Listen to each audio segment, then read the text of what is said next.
Hello everyone, I hope you guys are having a good day wherever you are around the world. I was planning to come live for a while now and I understand that what's going on in the world. However, there is something else that I really wanted to talk to you guys about, and I actually brought an expert with me today. But before I get into any details what we are going to talk today, I would like to share this video. So I'm gonna grab my laptop quickly and I would like to ask you to share this video to as many people as possible, because I think that the topic that we are going to talk about today is going to, I'm sure you're gonna have experience and you're gonna see that you have met these people before. So I think that it's very important for both of us to share and get this message as far as it's possible. And guess what? It's not just business topic. So this is more everyday life, but very, very deep as well. So while I'm sharing this topic here, we are going to talk about dangerous personalities, because that's going to be the topic today. There is an option for all of you to ask questions, and we will try to respond as many questions as possible during the live. But if your question don't get an answer straight away on the live, then we will, Marta is going to respond to that in a comment. So do ask questions, because that's very, very important. Just one more share and I am here. There we are. Alright, so this is done. So I would like to introduce, my name is Orsi Nagy. If you haven't met me before, I am a business coach, but there is one topic that I'm very, very interested and passionate about, and I didn't actually know that I am so passionate until I met Marta Kupeczik, Marta Maria Kupeczik, right? Yes. So thank you very much for joining me again. This is not our first time when we met. I met Marta in an event, and I had to do an interview with her, and it was very interesting to see the topic that she is covering. And straight away, I think that after the first minute we started the conversation, straight away I was like, oh my lord, I know what she's talking about. And then the second thing was like, it's not just what she's talking about, but freaking hell, I have experienced this. And that's why we really got into greater detail, and we had a half-an-hour interview which followed another half-an-hour conversation, which grew into something else that I really want to just touch on it, not going into greater detail, but I have mentioned quite a few scenarios and with stories that I have seen on TV, on YouTube, and Nash, you are fighting for really to get something in the law. But before we get into it, please introduce yourself. First of all, thank you very much, Orsi, to invite me here. I'm very excited to talk about this subject more. We already talked about dangerous personalities, and we like to carry on with that. My name is Marta Maria Kupeczik. I'm an interpreter in law and medical settings as well, and I'm also an empathy researcher. I research empathy and empathy-related deficits as well. And as Orsi mentioned already, this is not just present in a business, it's present in our everyday lives. And we don't know much about this subject. I didn't know much about it until I started to research it. And first I thought this is something very specific, and going back to the basics, I just recognized that actually it's part of our everyday life, knowing about the basics, the human interaction basics. It's really needed, much needed.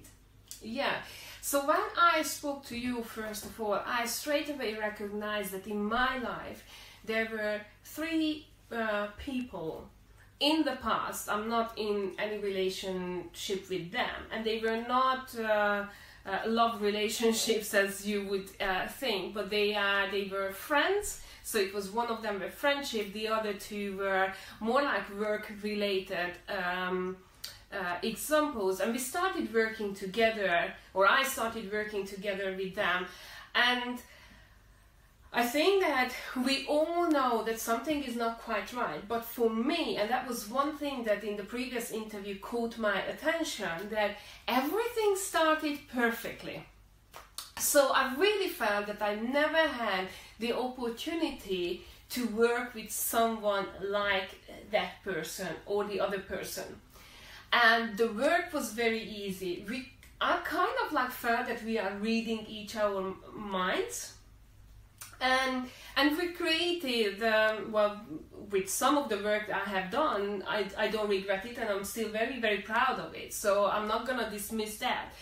But everything was perfect. And then suddenly, when I started to withdraw for different reasons, and that was not because I'm not friends with them anymore, all of them tried to take it to the next level, to get into like friendship, stuff like that. I wasn't sure that I wanted to do that. I started to withdraw, and then suddenly it was like a 360 turnaround, and I was like, hey, what's going on? But then you mentioned that even in a relationship between a couple, the same thing happens. So the symptom is that everything starts amazing. Like, you know, you just find the perfect person, right? Absolutely.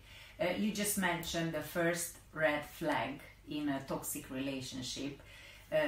Toxic people just try to find ways of covering that they're toxic, because they have a very high level of cognitive empathy. Our empathy is out of cognitive empathy and affective empathy.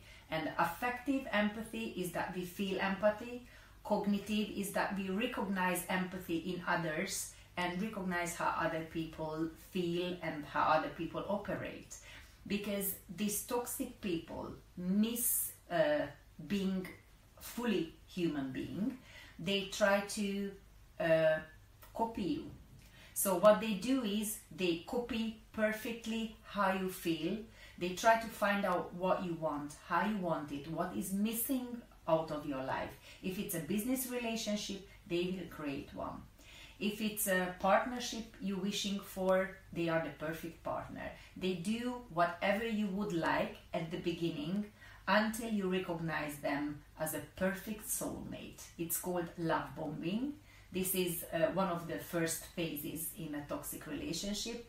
And in this part, you always feel like, honestly, I was never on drugs, but it must feel like when you have this amazing rush, everything is perfect. This person is it something like when you feel like on cloud number 9? Absolutely, perfectly. You are in love with your boss, if that's a boss. So even if it's not a romantic relationship, you feel like you feel amazed how strong you are, how resourceful you are. You are at your best. And then things usually start to go one way or the other. Yes. And usually you're going towards the bad way. So it's not gonna get better. It's actually just gonna get worse. Am I right? Yes, exactly. But it happens slowly. So it's not easy to recognize. If something turns into sour from one day to another, then it raises some red flags, like what's happening. But this actually happens slowly, and that means that you have time to doubt yourself. You ask yourself, why is this happening? What is going wrong?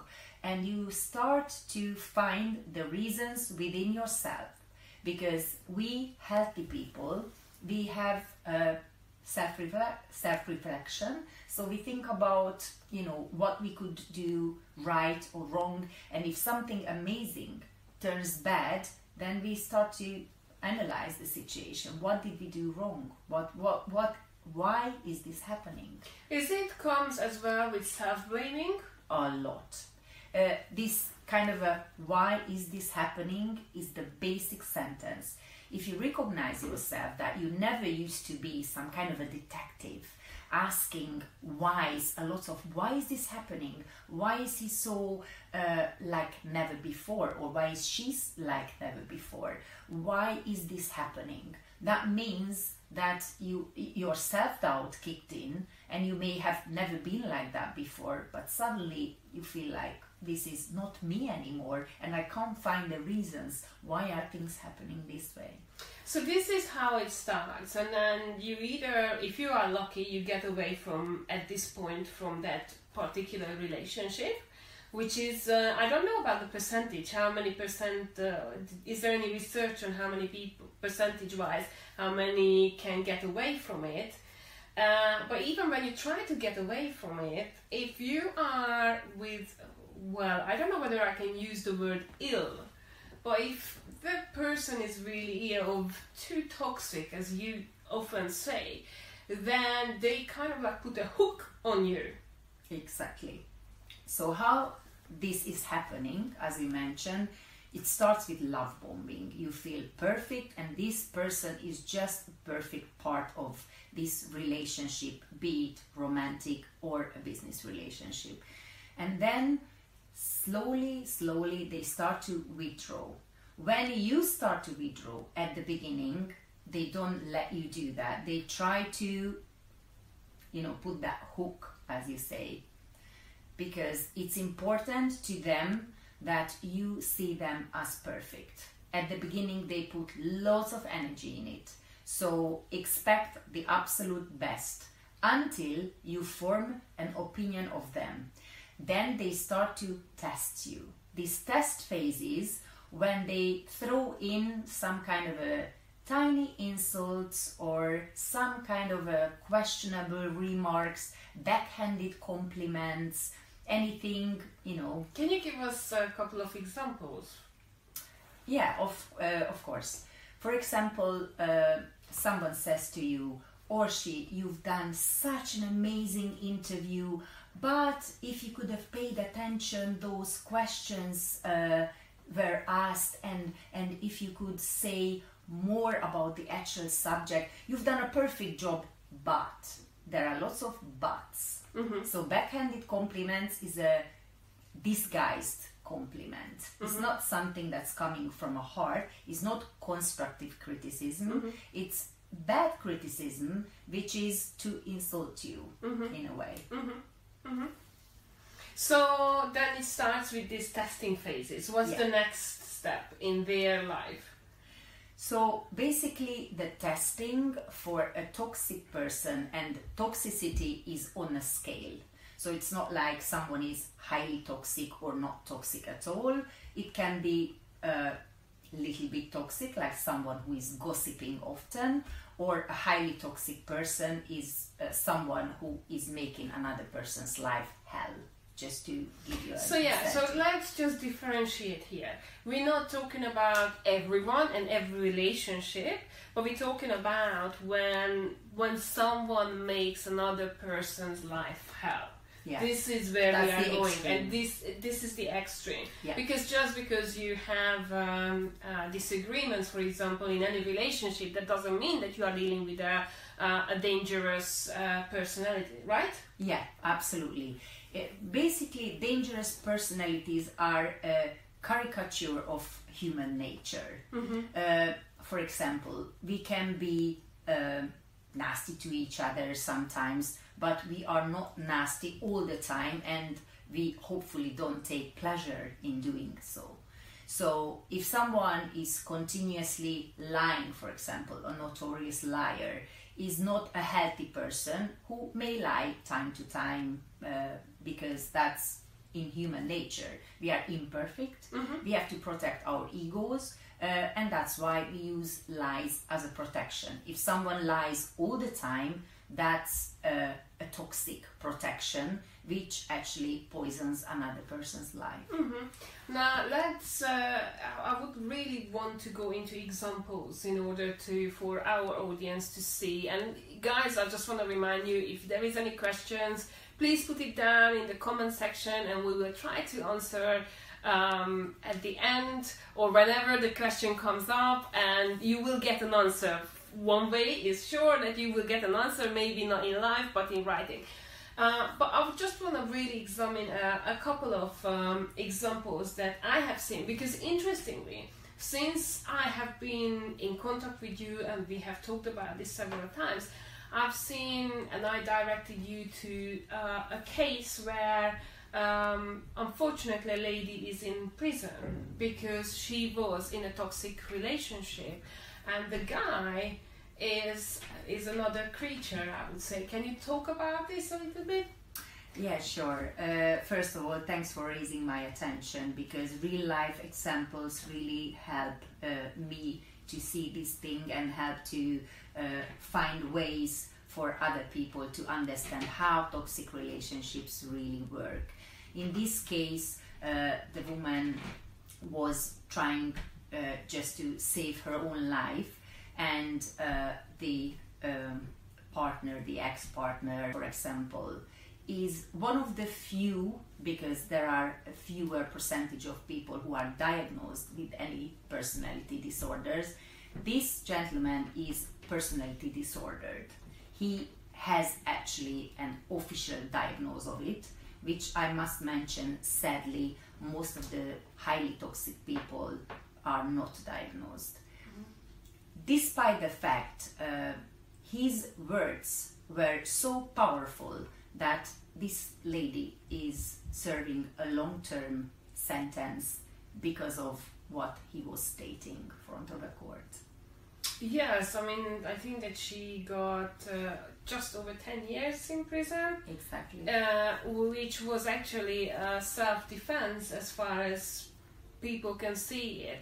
But not everyone's seeing it, because yes, you should always check the other side of the coin. Absolutely. But it does depend on how that person is presenting it to you.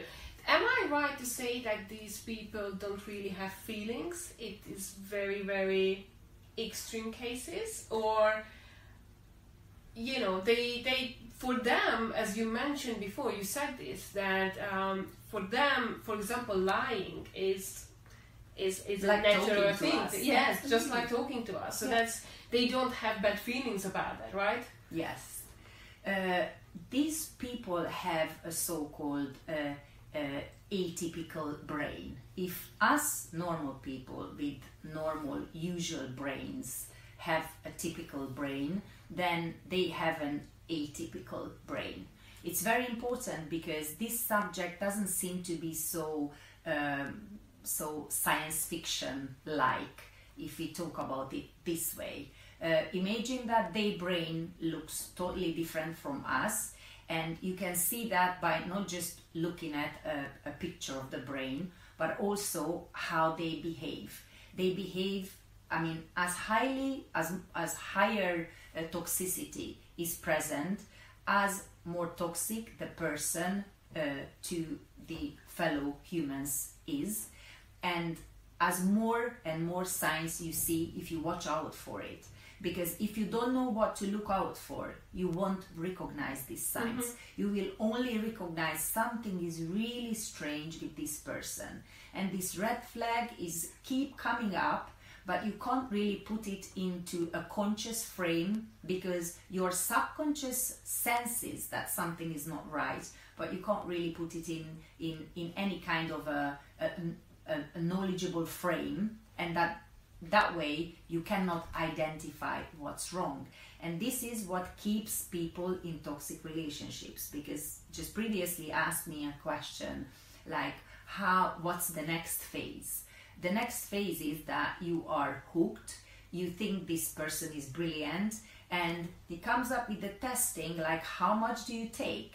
If you don't take too much and you turn away, as you said you did, and you draw a line, they hate that. They hate boundaries because boundaries are healthy and they need to cross boundaries, because if they don't, then they don't have a chance to take from you, which is the modus operandi. Mm-hmm.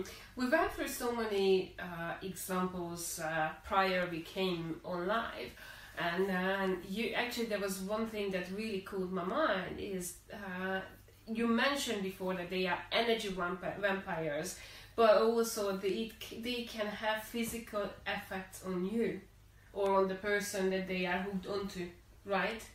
Yeah. Can you just give us a couple of examples that how it can come out? I would like to say something that may sound really harsh and big, but I pretty much think is the truth. Majority of the people who at this moment take tablets against anxiety, antidepressants, many of them suffer in toxic relationships and they don't know about it, and they try to calm themselves because they don't find the reason of the ongoing anxiety. They need something to be able to function, and I think if the subject we're talking about now would be more widespread, there would be a drastic cut down on antidepressants, because the person who tries to take a toxic relationship, tries to live in it, has to have a long-term, like basically live in a warfare, in a silent warfare. Sometimes it's not even silent, because some people are brutal, some are just violating the other person's boundaries by being emotionally abusive. But I must say that lots of people suffer from narcissistic abuse at this moment, not even knowing it. Just to mention a scary number, 158 million people at this day in the United States is suffering from some type of narcissistic abuse. We can't state numbers exactly because most of the pathological narcissists are not diagnosed, and most of the people who are suffering from the abuse don't know they are suffering from the abuse, because this is something what goes on in your subconscious, not in your conscious. Now we're talking about it, we bring it to our conscience, but actually this goes on from subconscious to the subconscious, and that's why it's so important to talk about this. And these are US numbers, and some people asked me in the past, so what about my country?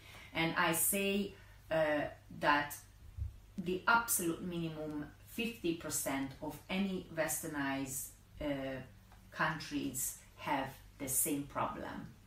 Now, you mentioned the word narcissist, and for me it's kind of like I'm very active on social media, on different social media platforms. And I noticed that people like to use this on almost like everyone that who they don't sympathize with, that oh, he or she is narcissist. But the same goes for the word psycho, right? So if someone is, I don't know, doing something that other people don't like, then they just go, oh, yeah, he or she is a psycho. So let's just clear, can you explain to us what is a narcissist really? And who is a psychopath as well? And what happens when it happens, the two things actually happens in one person, because then that's a huge thing. Thank you so much for asking. This is very important to clarify. You're right, in a social media setting, it happens very often that people are angry with their exes, with their bosses, and they just say psycho or narc or whatever without any further concerns what actually the word means. Being narcissistic can be that someone is vain. We all have a certain level of narcissism. That's not a big And that's problem. a healthy level, That's right? a healthy level, exactly. This is on a scale. Narcissism, empathy, human feelings are on a scale. Healthy narcissism, as I said, for example, being a bit vain. But if someone is all the time talking on the social media, stalking someone, being the center of attention, that's not vanity, that's a toxic behavior. So we have to be able to identify what is toxic and what is still healthy. So narcissism on a pathological level is the toxic behavior, so not narcissism itself. I must mention that there are two narcissistic periods in every healthy human life. One, when we are kids, before we identify ourselves as human beings who are not attached to today, mostly mothers, we think that we are an extension of our mother, or our mothers are extension of us. That's healthy until a certain point. After that, we identify that we are individuals. Then there is another phase in a teenage years when we trying to grow out of our childhoods and grow into the adulthood. It doesn't go from one day to the other. There is this phase when you go from being a teenager to a young adult. So that's another healthy phase. But with pathological narcissists, this me being an extension of another person, or rather another person being an extension of me, it never finishes. They never become a continuum, a person who just has a personality, and that's why pathological narcissism is also called a personality disorder. So I have a friend of mine that I think that she is also very, very passionate about this topic because of the experience she had. But she's been with someone who is not just narcissist, but a psychopath as well. But she's been into a relationship with this other person for 25 years. But guys, you can imagine 25 years is well, I think a minute is too long to be in a toxic relationship, let alone this one. But I mean, she told me quite a few things, experience she had, and that's horrendous. Let me ask you a question. I guess this person is intelligent, warm-hearted, very giving. Yes, and often it's very interesting because often she doesn't show that. I ask you for a reason, because many people think that people who are in toxic relationships are stupid, and people feel very ashamed of that when it gets recognized, when they say out loud, or many of them just hide away. They don't want to say it out loud because it's like a shame.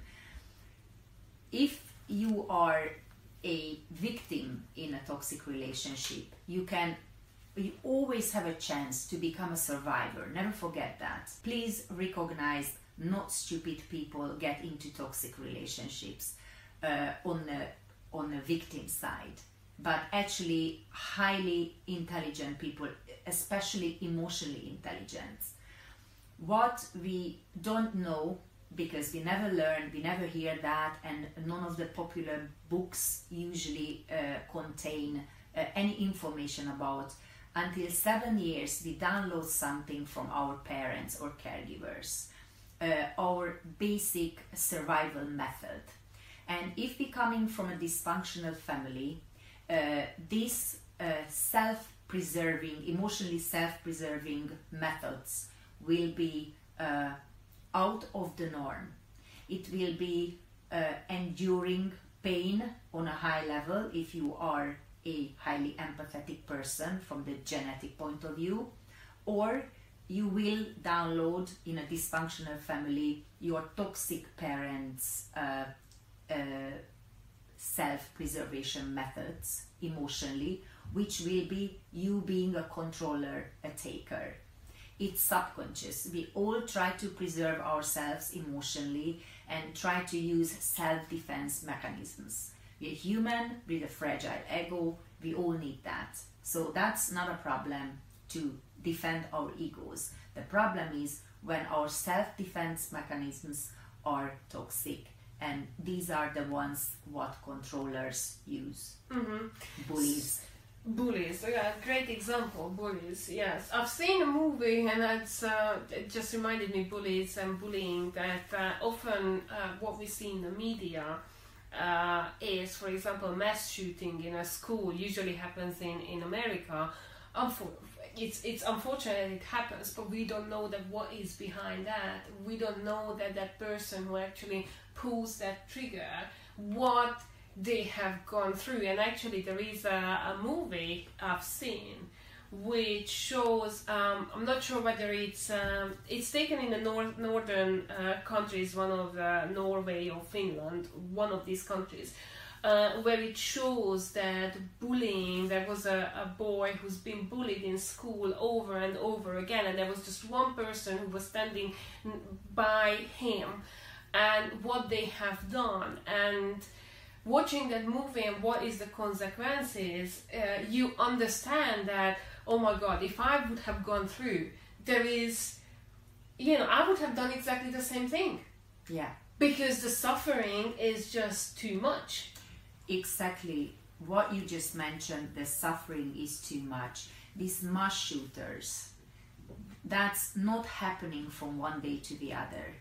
I'm not blaming any parents or any school workers, because it's not one person's problem or mistake not to recognize such things. These kids have endured some long-term suffering which were not recognized, and in the subconscious this so-called pain body just grew and grew and grew, and once it grows too big, it explodes. It's like a wound. If it's too big, it kills you. If it's small and your immune system can fight it, it heals. If it's too big and your emotional immune system can't fight it, it kills you emotionally. And that's when such things are happening.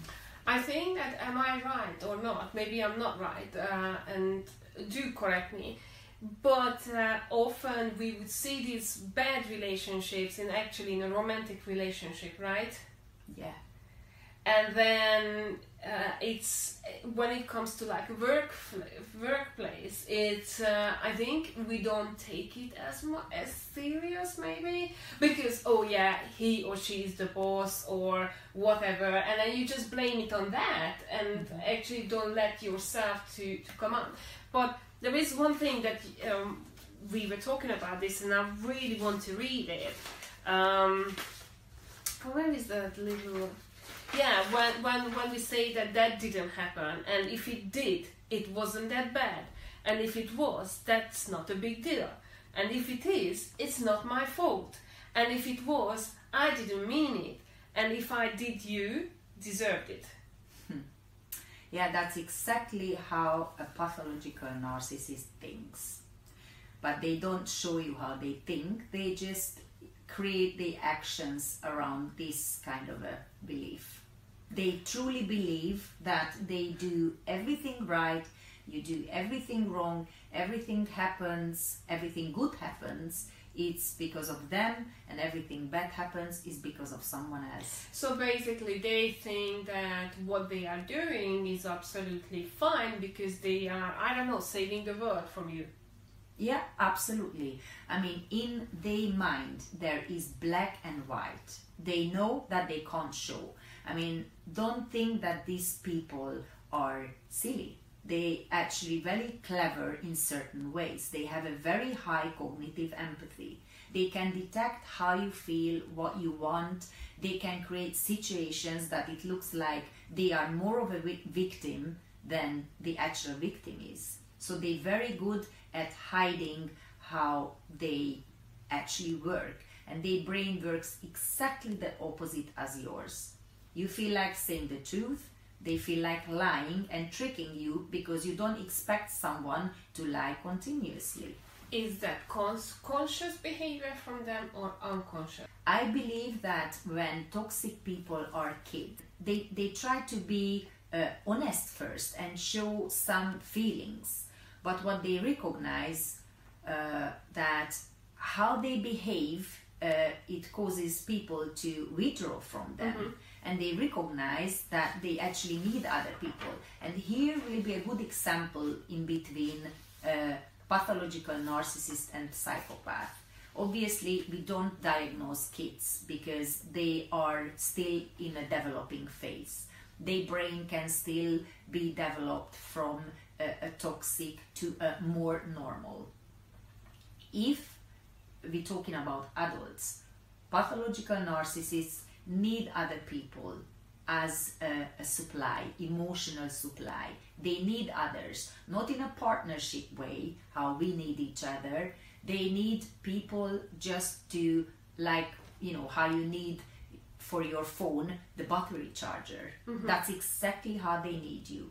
If you are no use for them, they forget about you. You don't think about your charger when you don't need it to charge your phone. And unfortunately, this is exactly how they feel, because they have these shallow feelings. They don't feel deep. They can only reflect the feelings what highly empathetic or empathetic people feel, and they try to copy that, because if you see how different they are, you would withdraw. The psychopaths, they don't care. They don't care how you feel. They don't want to be attached to you. They usually are easier to end up in a prison or a mental institution, because they are their impulse control is a lot shorter than pathological narcissists, and that's why they are dangerous for people, like physically dangerous as well.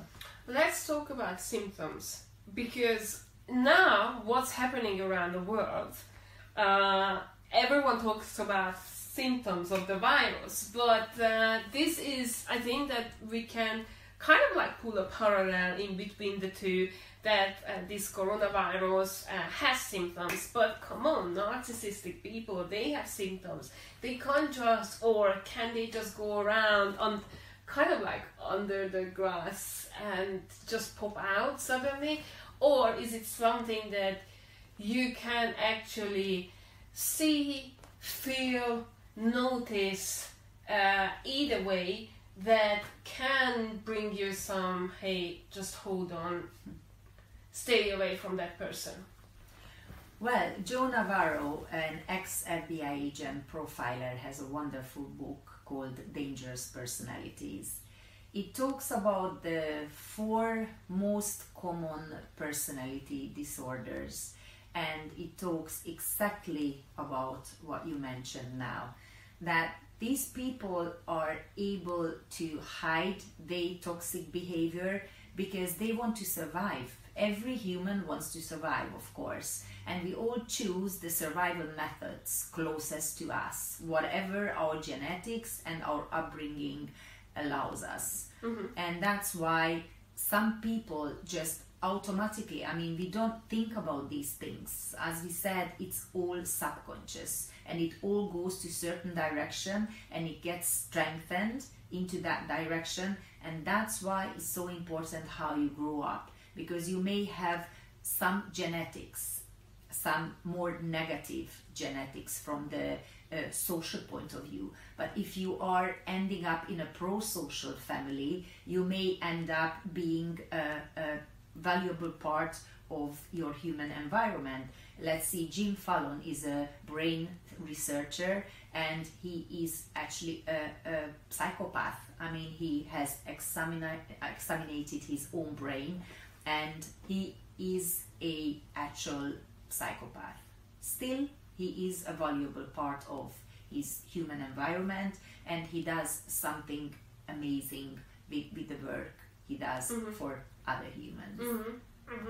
But when it's combined with narcissism, then is it something I can say that, okay, well, you can have someone who is psychopath doing something bad, and there is someone else who is doing something good, but when it's combined with narcissism, is it only one way out and that's very, very bad? Or do we know people who actually good people, despite that they are psychopaths and narcissists? someone is not just a pathological narcissist. All pathological narcissists have unstable emotional states, so they are also emotionally unstable, highly emotionally unstable. They all paranoid to a very high degree. You may see it, you may not, but they don't trust anyone because they know that they can't be trusted, and they are also psychopathic. And that's why there is lots of confusion, because these four things what I just mentioned, pathological narcissism, being emotionally unstable, being paranoid, being psychopathic, these are all mixed up usually in a toxic, highly toxic person. Now, what happens when I think that the next question would be that despite of what kind of relationship you have with any dangerous personalities, how can you withdraw? Can you withdraw? Well, it depends on how deep are you in this relationship and for how long this relationship went on. There is a law in the UK against coercive control since late 2015. Coercive control is a crime. What highly toxic people apply is a so-called coercive control, which means that they are applying a controlling behavior to which you need to be in regular contact with them. This contact, as longer it goes on, as more toxic it is to you, because it basically damages your brain, your whole system, because your system is used to work healthily. A healthy system doesn't let energy out. A healthy system works like preserving energy and gaining energy. If energy is only taken, it's toxic. That's why the everyday people actually made up this funny word, energy vampire, because there are some people next to whom we feel like, I'm just taking from and I'm not gaining anything. And we cannot say that, okay, I'll be generous, I just give to you, because it's unhealthy only to give and not to get emotionally.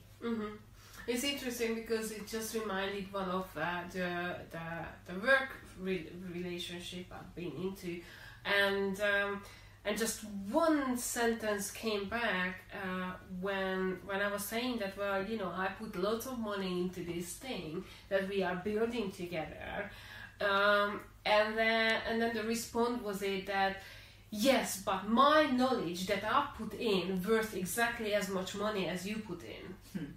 I'm asking you, how much together was it really? Because to a toxic person, to a highly toxic person, together means you do the work and you can be happy that you can do work for me. And they truly, truly believe that. Repeat this slower, because I think that this is very important. That just repeat this sentence again. So basically what these people do is, you can appreciate that they gave you a chance to give them, because they are very important, they are very perfect, and you can be glad they gave you a chance to give to them. Got you. Yeah. It's very interesting. And they truly, truly believe that. That's why it sounds so convincing, because this is not that kind of a sorry to say this way, but this is an actual fact. These people are emotional idiots, highly toxic people. They have a missing part of their brain. From the gray matter, there is a structural deficit where our empathy lives. They have a part missing. So it's not some kind of I want to be better or I want to change. They don't have, being highly toxic, the opportunity to actually change. They can pretend to change, to gain supply from the human environment, but they cannot change, and they have this false belief that they are above everything and they are very, very important. And that's what they try to enforce, that you see it that way as well. I just looked away because I have the laptop here, and if you guys have any questions to me or to about this topic, then do put it down in the comment and we will try to answer. One of the questions that came in is, we talked about this earlier, that how do you diagnose a narcissist? And then you kind of broke into a smile. Explain to me, why did you break into a smile, and why? Well, yes. What's the answer? How do you diagnose a narcissist? Well, we don't diagnose a narcissist. Diagnosing is not everyday people's job. Professionals should diagnose. But what we do have to do, we have to identify toxic people. That's very important, because that's the way how we can protect ourselves from them, and our own protection is our own responsibility. We don't want to end up in a long-term toxic relationship where the police or social services have to intervene, and to avoid that we need to know the red flags, and we need to get away from a toxic relationship if we are in one. What are the red flags? What are the common red flags? Because I suppose that you can't, not necessarily can act. Well, it's hard. Yeah, it's very hard to recognize them, because they are very much kind of under the radar. You just have this funny feeling, this bad feeling or strange feeling about a person. That's very important to listen to, because our instinct is the best the best alarm, really, when we feel like I have to get away from this person, or only this person is really, really strange, and however I want to think about him or her as a nice or good person, something is not right.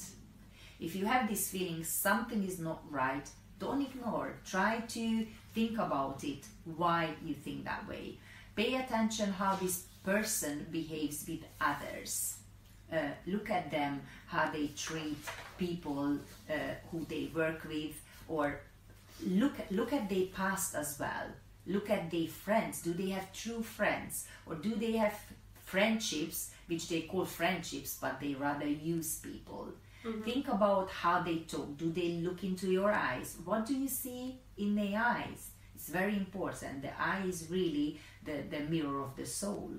So if you think about it, some people really look away all the time when they talk to you, and they are not people who are looking into cameras like we do now. They just have this conversation, and they either look away or they look at you for too long. Why? Because it doesn't come naturally to them. Yeah, exactly. We know exactly for how long to look into each other's eye, because it comes from inside. They do not have an inside. They, like a mirror, they can reflect you, but they don't have their own feelings. So the timing is not exact, and that's why you have these continuous red flags which you don't recognize if you are not knowledgeable about this subject. You just feel it, and that's why I'm telling you, even if you don't know a lot about this subject, just listen to your instinct, because your instinct, that first instinct, if you wait for a while, you will explain to yourself, yeah, he's strange or she's strange because she or he is from abroad, or doesn't have a knowledge about the subject, or he or she is spoiled. You can find thousands of reasons. We try to be understanding with people because we are imperfect. So we don't we try we try to find excuses for them, but actually our instinct is a really good alarm, has a really good alarm system. That's one thing. The other thing, look at the CV, their past, their friends. Try to find out more about them, not just what they say and how they say it. Try to find some independent channels when you can see if it's true what this business partner, for example, says, because you can find out a lot of things about that. You can look at the body language. That says really a lot. If people have this condescending nature, you can see it on their movements, how they behave, how they talk, how dismissive they are. You can see that as well. It's probably not going to happen at the beginning. The majority of the things, like the continuous lies, you don't see continuous lies at the beginning, because you just see a new person, so you have no idea if this person is lying or not. But if you have this strange feeling about the energy level of the other person, basically you sense an energy vampire. Just be careful. It's interesting because when we were talking about, we discussed so many examples previously, and I straight away, one thing was like, yes, everything is perfect, and then you get all the compliments, but the same, I know one example, someone very close, not close to me, but I know someone who it's business relationship. There was a transaction. A given something to B was saying that, oh my God, you are everything to me, you changed your life. And then there was one point when it turned around and it turned really, really nasty, and it got into stalking on all levels and spreading fake news, stuff like that.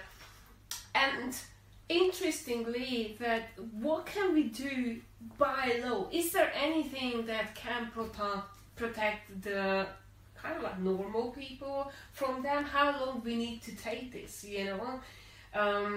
what can we do in our power to stop this? Even if we turn around and we say that, well, you know what, okay, I get you have some issues, I understand that, but I don't want to deal with it. I turn around and I want to go away. Well, but that person is still coming and still... They won't let you go until they need you. A highly toxic person will use you as long as you have any means they need. If it's your empathy, if it's your money, if it's your relationships, until they don't say, okay, I don't need this person anymore, and at that point they will erase you and they will focus on another subject. Until then, they will use you and they will use everything you have, whilst trying to explain to you how good it is for you and how lucky you are that they are actually taking from you. Honestly, they truly believe that they are entitled to everything. They don't even need to ask. You need to give them, and you can be happy that you're giving them. Is there any law in place where, at the moment, anywhere, where you can actually take a person to court? Coercive control is a crime. Since 2015, in the UK, coercive control is a crime. I hope that in our country of origin, in Hungary, will be a law very soon as well. I will definitely lobby for that, because this would give certain kind of protection, and I really hope that the brain imaging systems will be used by the courts as well, not as only facts or only reasons to put someone in a jail or fine someone, but just to recognize that highly toxic people have actually different brains. And this has to be recognized, because as higher someone on the toxicity scale is, as different the brain is, and this absolutely has to be recognized. When you talk about coercive control law, is just for everyone who is watching this video, whenever you guys are watching it, just to make it clear, is it physical abusing or not just physical abusing? Very good question. It can be physical as well, but it can be only mental abuse. I mean, only mental abuse ongoingly causes physical symptoms in healthy people. As longer you suffer under such a control, as sicker you become physically. Sally Challen was the famous first UK case, and she was released from jail, killing her husband after, I think, 8 years, spending 8 years in prison. And it may look at the first sight that she just cold-bloodedly killed her husband, but if you look at the BBC documentary about her life, about what has happened, you will understand that it was building up and up and up, all that suffered. She suffered physically as well, but as I said, that not necessarily has to be physical abuse. Every single case, it can be only mental abuse, and trust me, only mental abuse can hurt as much as any physical abuse. The pain center in your brain feels the pain, even if you're not physically hurt. Very interesting. Very interesting. Now, I want to go and just talk about common emotional misbeliefs, and I have some list here. So, if you don't mind, guys, I'm going to read this through, and I just want to read each misbelief, and I want you to just comment on it from your perspective, if that's okay. Yeah. So, one of the first misbelief is thinking that the concept of love has a similar meaning to most humans. Well, this actually means that love to us healthy people means unconditional love, free, unrestricted, non-manipulative, just pure love. To toxic people, love means I can use you as much and for as long as I want you. They will not express this because they are also notorious liars and they need to extract your love. So basically you give them your real love, and what you get is the counterfeit love. And that is the basics of how differently you can understand the same word. So love to you is unconditional love. Love to a highly toxic person is constant manipulation, or it's also called conditional love. The second misbelief, and while Marta is talking, I'm checking if you guys have any questions, so as I said, you can put down any questions, is geographical distance from a dysfunctional family is a solution in itself for a healthy emotional future. Can you give us an example for this? Yeah, absolutely. There is a family where there is a, let's say, toxic mom, highly empathetic dad. There are 2 kids, and the 2 kids have a very emotionally unstable childhood. They grow up and they decide to go abroad and start a new life. And let's say one of them has the parents' high empathetic genetics, and the other one is rather low empathetics and toxic manipulative behavior. The toxic manipulative person, far from home, being not close to the parents, the toxic one will find a highly empathetic person who this person will use and will think that they love this person. And the other one who was so basically the toxic one will find a highly empathetic, and the highly empathetic will find a toxic one. So this goes on from parents to child, and this is exactly why we have to talk about this and bring it to the conscious, because otherwise the kids who you may think that they are healthy don't think they are healthy if they grew up in a dysfunctional family. You have to raise this subject and talk about it with them, and that's the only way they can avoid to get into their toxic relationship because as far as you go away from home, the internal tape, the first download which happened until you were 7 years old, you take it with you everywhere because it's in you, it's in your brain, in your subconscious. The next mixed belief is the third one is, in a long-term relationship we get to know our partner well. Well, in a toxic relationship we don't, because a highly toxic person does not have a personality. They have fractions of personalities which they actually steal from other people just for display. Imagine this as if you are going home, you are changing your clothes to pajamas, or you are having an evening dress when you go to an event.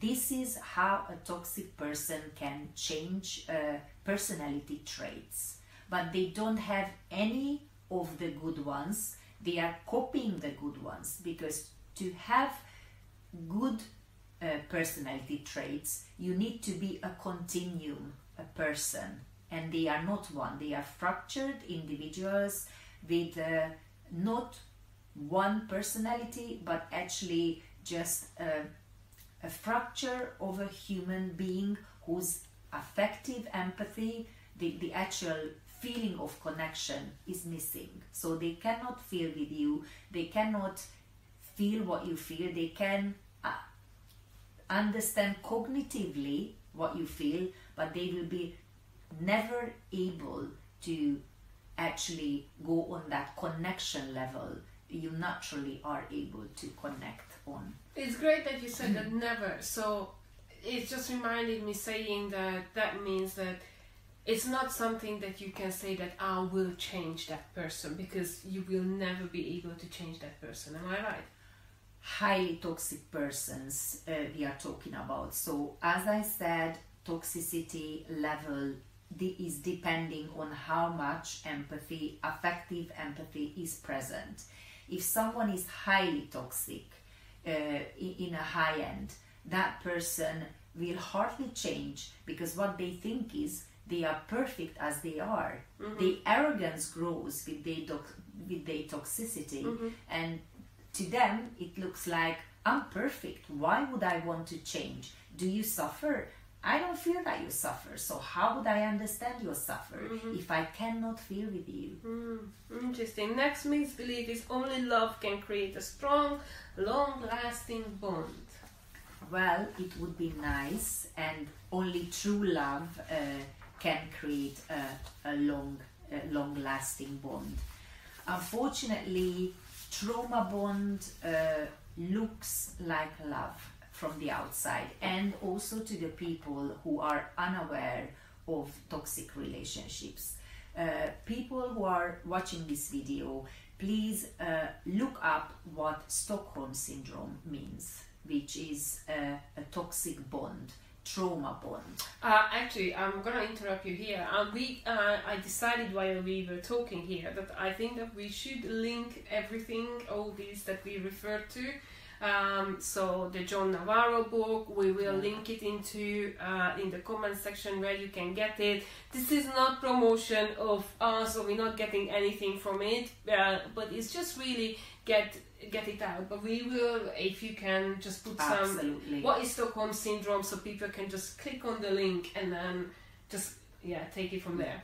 And whilst we talked about that, then let me just mention another book as well, The Empathy Trap, which is important from the other side, because we talked about the Joe Navarro book, so you can recognize and identify dangerous personalities, and seeing like reading The Empathy Trap, it's not just a good book because it's about 100 pages, very simple, understanding antisocial personalities, but it has an appendix which contains an EQ test. Emotional quotient is your empathy level, and you can actually take an emotional snapshot where you are on the affective empathy level, and you can not just see how you can classify yourself, because everyone can do this test. It's very easy, very simple,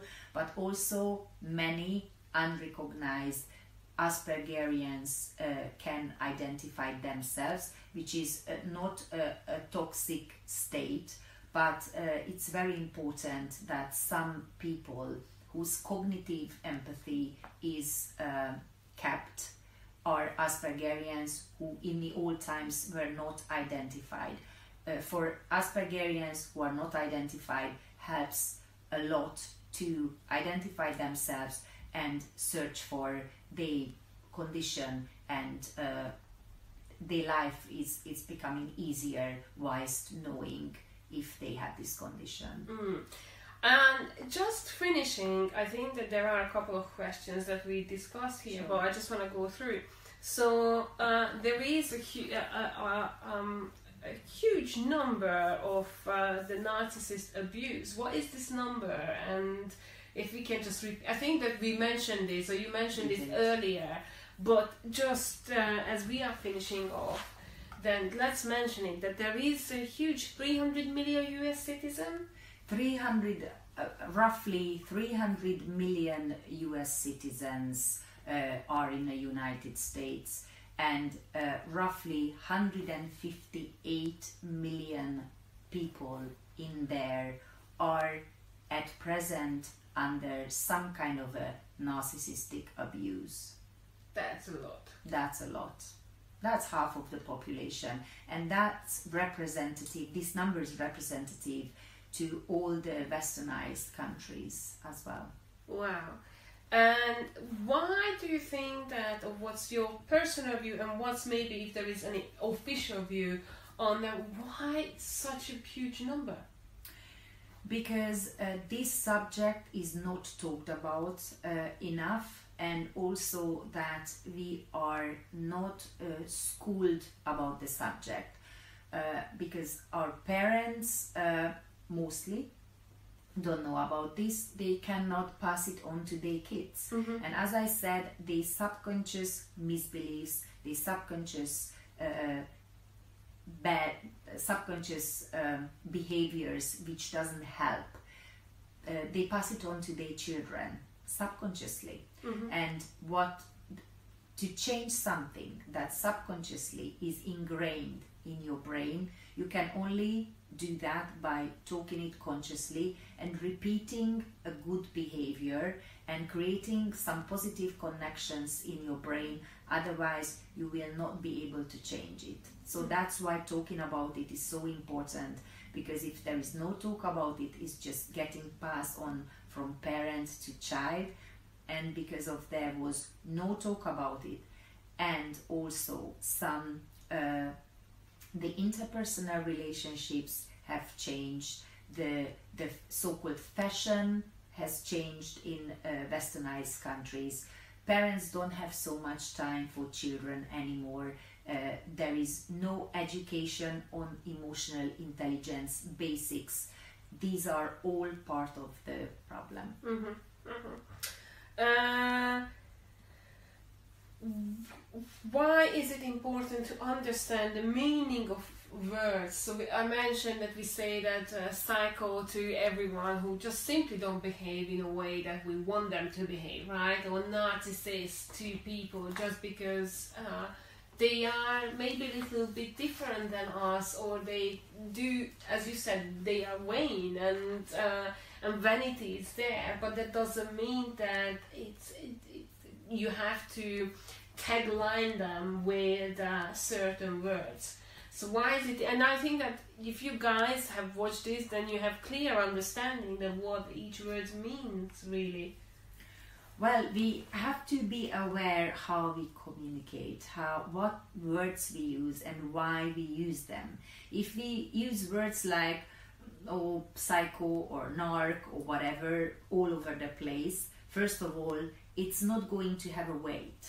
Because if someone gets used to, this person says these words all the time, when it's really, this word really should be used, it's not going to have such an effect. Mm-hmm. So we should not overuse terms, and we should not use terms we are unaware about. I must be honest, in the old times, I thought narcissism was about vanity mostly. I never thought that it was connected to any kind of emotional abuse. I thought it was just purely vanity, and I knew the Greek story about the word's origination, and that's all I know about. So we don't learn these things. We just, when I started to research this, that's when I recognized how important to know the word's meanings and the basics, like what it really means. So I often go back and even though I know what the word means, I go back and see, okay, what assertive communication means. I know what it means, but I read it and I just go back to the basic word and see what it means. And lastly, really lastly, is that you are lobbying to get this coercive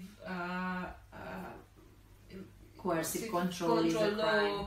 As a crime, yes, and you are lobbying, but you're also saying that majority of these people who go through with such an abuse, the abuser does have a different brain.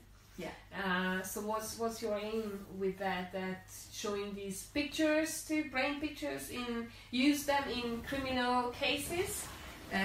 Yes, exactly. I would like to suggest that it is used more in courts, not as a proof, just as an additional proof. I'm not saying these brain images are so perfect that they would have, in themselves, they can't be a proof of someone being a killer. Like, just because someone has a psychopathic brain is not necessarily a killer. But with a psychopathic brain, certain things can be supposed, and in light of a picture and statements and other proofs, so as part of the process, it definitely has to be used more often, and I think it will help lawmakers. There is a new emerging neurolaw, so-called neurolaw, is on the horizon, and I think this is the reason for this is because the law and the medical imaging should be closer to each other and should support each other. So basically what you are saying, if I understand it correctly, is that these images can just support that if someone is doing this abuse, there is a reason why they are doing it, because their brain is missing. Exactly. For example, the case you mentioned, which is not giving an excuse to them for committing that given crime. Excuse, it's not an excuse, but an explanation. Because how can someone end up in jail based on a diagnosed pathological narcissist, pathological paranoid disordered person? So based on this person's statement, how can someone be in jail for a decade? Yes, interesting. I think it speaks for itself. Yes, absolutely. Well, Marty, thank you so much for joining us. I think that we well run over an hour. And I can ask you, never finish. Yeah, I mean, there is so many questions I could ask you that maybe we just leave it for next time. And if you feel that we should talk about this again, and if you guys enjoyed it, we kindly ask you that, share it to as many people as possible, because it doesn't matter that you are having a life crisis, or a work relationship crisis, or a business crisis. These people can come up in every area, as we have discussed it over the last 1 hour. And we should learn from it. We should recognize these people. So it would be great if you guys could share it. We would thank you so much. Thank you, Marty, for coming over. Thank you very much, and please ask your questions. Yeah, do put any questions down. We will put the links in that Marty has mentioned, and also we are going to, well, she's going to answer to any questions that you guys have, so do put the questions down here in the original video. And I hope that I will meet you sometime in the near future, after everything, this chaos is gone. I will meet you in person, and then we can talk about this and other things more. Thank you very much, guys. Thank you. Ciao.